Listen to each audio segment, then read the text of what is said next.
Fala, meus amigos, tudo bem? Olha só, um vídeo aqui para vocês. Me perguntaram qual que é a função dos direitos humanos, para que serve os direitos humanos? É para proteger vagabundo, homicida, estuprador? Não, tá? Os direitos humanos ele não protege, tá? Dessa forma que todo mundo, a mídia, né, acaba propagando de forma errada, tá? Os direitos humanos, ele é acima de tudo a preocupação jurídica sobre a pessoa humana, tá? Então, a partir do momento que você nasce, tá, você tem integrado com você os direitos humanos, tá? Os direitos humanos ele prevalece apenas por você ser um ser humano, tá? Então não interessa onde você esteja, porque os direitos humanos ele independe de nacionalidade, de etnia, de cor, de religião, de sexo. Você pode ser um apátrida, ou seja, uma pessoa sem pátria, você tem o direito aos direitos humanos, mesmo que você não tenha nação que está vinculado aos direitos humanos universais. Mesmo que você não faça parte de uma federação, você tem o direito aos direitos humanos porque você nasceu um ser humano, tá? Então, se você tiver um ser humano na Terra ou se você tiver um ser humano lá em Marte, se tiver um ser humano, lá vai prevalecer os direitos humanos porque é um direito universal. O direito, a Declaração Universal dos Direitos Humanos, ele tá para proteger toda a espécie humana e não só a integridade, a vida, como é o caso do artigo 5º da nossa Constituição, né? E também a primeira dimensão dos direitos humanos, né, ele é pautado em 3 dimensões, que são os 3 pilares, né, dos direitos humanos, mas também tá para resguardar a forma necessária para você conviver em sociedade e para você evoluir, ou seja, a evolução da espécie humana. Então você tem desde lá de trás da prevenção primária do Estado, que é a educação, né, a moradia, o trabalho, a saúde, tá? Então, são situações a longo prazo, né, mas você tem desde lá de trás da prevenção primária até os direitos civis e políticos, que é a primeira dimensão dos direitos humanos, tá? Então, os direitos humanos, cara, é até errado aquelas pessoas que falam assim, cara, direitos humanos é para pessoas direitas. Cara, completamente errado, tá? Por quê? Porque você restringe um número de pessoas. Não interessa se a pessoa fez coisa errada, se ela é de direita ou ela é errada, tá? Só do fato dela ser um ser humano, ela tem todos os direitos inerentes à pessoa humana previstas pelos direitos humanos universais, tá? Então, no caso, por exemplo, que eu dei aí da pena de morte, né? Aliás, eu não falei da pena de morte, né? Mas no caso da vida, né? No Brasil mesmo você não tem pena de morte. Lá nos Estados Unidos você tem pena de morte, tá? Alguns estados americanos ainda adotam a pena de morte. Isso quer dizer que eles são contra os direitos humanos? Não, eles também são signatários dos direitos humanos. Inclusive, alguns pactos internacionais ao qual o Brasil é signatário, os direitos humanos universais, o Pacto de São José da Costa Rica, tá? Eles falam o seguinte, que os países que já tinham pena de morte, a partir do momento que eles assinam os acordos internacionais, tá? Eles podem abolir a pena de morte ou não, fica a critério deles.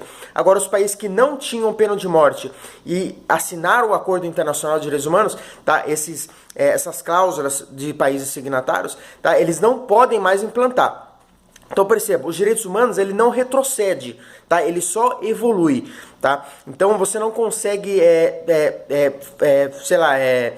ferir um direito humano para implantar outro, tá? Ele sempre vai evoluir, ele nunca vai retroceder, nunca vai voltar. E é por isso que países que não são signatários de direitos humanos, cara, da Declaração Universal dos Direitos Humanos, eles vivem numa zona muito perigosa. É o caso do Iraque, por exemplo. Tá? Você tem desde lá de trás a prevenção primária, ou seja, educação, saúde, lá já começa crítico. Tá? Por quê? Porque eles não são a favores desses direitos humanos que vêm para proteger, tá? Para fazer com que esse ser humano viva dignamente, o pouco que seja para ele poder evoluir. Então você tem um número de mortandade infantil muito alto, né? Diferente de países aí de primeiro mundo, tá? Que já é bem menor. Tá? Então você tem que começar desde lá de trás com os direitos humanos e aí você vai evoluindo. Tá? Os direitos humanos ele não é para proteger bandido, para proteger estuprador ou assassino, cara. Ele é para proteger a integridade da vida humana, tá? Ele protege a pessoa, tá? Como ser humano e não como bandido, tá? Como bandido ele vai responder penalmente, juridicamente. Mas acima de tudo ele continua sendo um ser humano e deve viver com a dignidade do ser humano. E é por isso que é errado você ter, por exemplo, cadeias, superlotações, condições insalubres, tá? Por quê? Porque você merece o mínimo, né, para poder viver com dignidade. Porque acima de tudo, mesmo que você tenha cometido crime, você é um ser humano, tá? Então não adianta ficar comentando nas redes sociais, cara, estuprador tem que morrer, não sei o que tem que morrer, pena de morte pra bandido, pena de morte, cara, não dá. Primeiro que eu já falei, ele não vai retroceder, não vai implantar pena de morte. Segundo, tá, que é como eu falei, os países signatários desses acordos, tá, o Brasil, no caso, teria que sair de vários acordos internacionais para poder implantar pena de morte, o que não é benéfico pra gente, porque os direitos humanos, ele vive casado, tá, com as constituições de todos os países, tá? A própria Constituição brasileira, tá, ela é ligada diretamente com os direitos humanos. Os 3 pilares da Constituição brasileira de 88, tá, são as 3 dimensões dos direitos humanos. Então, liberdade, igualdade e fraternidade. E você percebe que é até parecido com a Revolução Francesa, né? E é exatamente isso, porque os direitos humanos não surgiram do dia para noite, tá? Ele é uma série de eventos históricos, né, que nós fomos conquistando através desses tempos, através de lutas de classes, através de persistência. Então você começa desde lá de trás do Código de Urnamur, né, a Lei das 12 Tábuas, a Carta Magna, que eu já fiz um vídeo falando da evolução histórica dos direitos humanos sobre a Carta Magna, a Revolução Francesa, a igualdade, liberdade e fraternidade. Tá? Depois tem a Declaração dos Estados Unidos, né? Independência dos Estados Unidos, tá? A Liga das Nações, você tem o Tratado de Versalhes, né? Enfim, e depois tem a Declaração Universal dos Direitos Humanos, lá com a ONU, depois de 1948. Então perceba, é uma série de eventos que nós viemos conquistando ao longo de toda a história da civilização humana, então ele não retrocede, você não consegue voltar atrás. E o Brasil, é por isso que não implanta mais a pena de morte no Brasil, tá?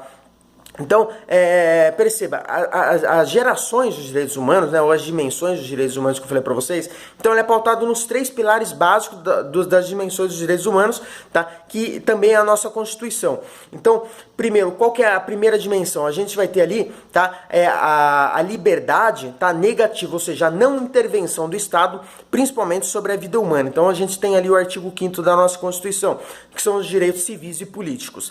A segunda dimensão dos direitos humanos vai falar sobre a liberdade social, econômica, tá? Cultural, tá? Ou seja, o artigo 6º da Constituição Federal que nós temos, né? A questão de trabalho, moradia, educação, né?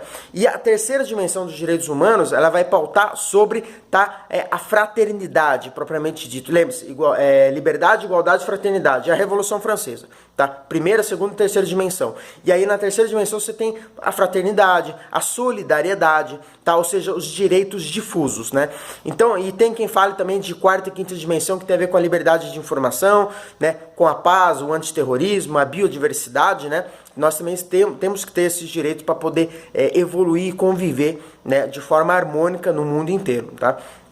Então, perceba, cara, ele recai sobre todos, né, sobre todo mundo, para que todo mundo tenha um mínimo de dignidade para viver, tá? E ele não vem para proteger ladrão, para proteger bandido, ele vem para proteger a vida humana, porque essa sim é sagrada, né? E tem até aquela discussão, né? Procura-se tanto um inseto que seja em outro planeta, cara, e aqui que nós temos vida em abundância, seres humanos, seres complexos. Você vai lá com uma mente medievalista, com uma mente atrasada e digita lá pena de morte.